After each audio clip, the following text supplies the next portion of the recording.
Toilet habits. We don't really think about it much. When we go to the toilet, we have to go. In ancient times, we used to squat. The modern toilet wasn't invented.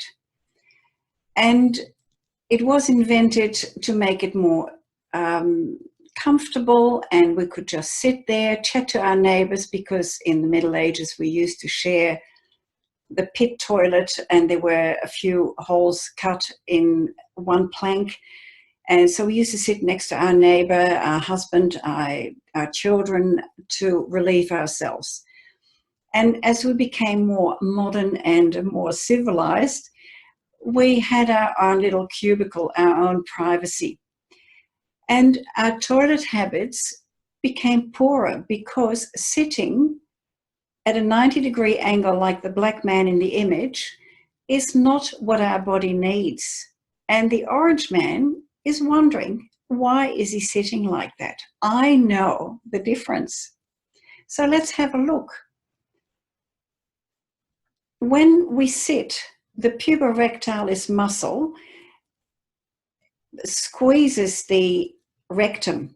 It pulls it so that the angle, according to the blue line, there is a stronger angle, and the fecal matter have to work harder to get it out of our body. Whilst when we are squatting, that muscle is much more relaxed. So the rectum flows, the fecal matter can just slide in a much straighter line from the colon to the rectum to the toilet. So it is much easier. We don't have to strain. When we go to the toilet, it's done in a couple of minutes or even less. So you don't have to bring your book or a magazine, which is not healthy either. The longer you sit on the toilet, the worse it is for your colon and rectum and the anus, all the muscles around there. And hemorrhoids, when you push hard, when you work hard at eliminating the fecal matter, certainly when it is harder, like we've seen in the other video, when you have not enough fiber in your diet, you don't drink enough water, fecal matter can be very difficult to eliminate. They're like hard stones or pebbles. So squatting helps, but it's only one aspect. You still need to eat well and drink plenty of fluids. Squatting helps, as I said, to eliminate faster. Sorry, I got too quick here.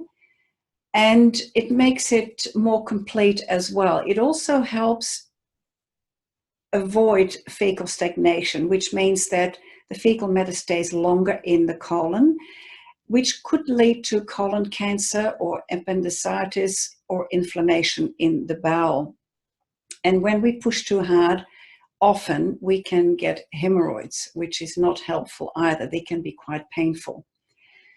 Squatting as well protects the nerves around the anus and around the lower abdomen, and these they help to control the prostate, the bladder, and the uterus.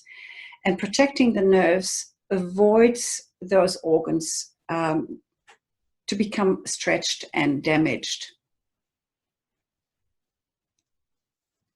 Here we can clearly see that muscle pulling the rectum so that there's less room for the fecal matter to go through.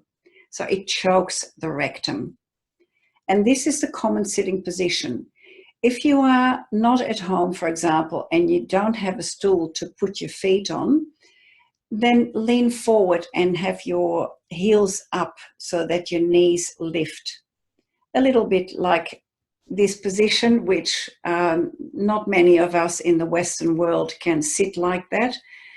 Squat as much as you can, but when you're on the toilet, put a stool under your feet so that the knees are elevated and lean forward. And that reduces the angle that the fecal matter needs to go through from the colon to the rectum and into the toilet.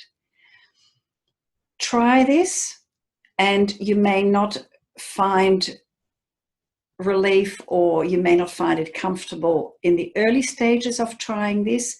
But certainly my body knows this is the position that is right. And you will find as well over time, with the correct diet, that you will need to wipe your bottom less. Have a great day.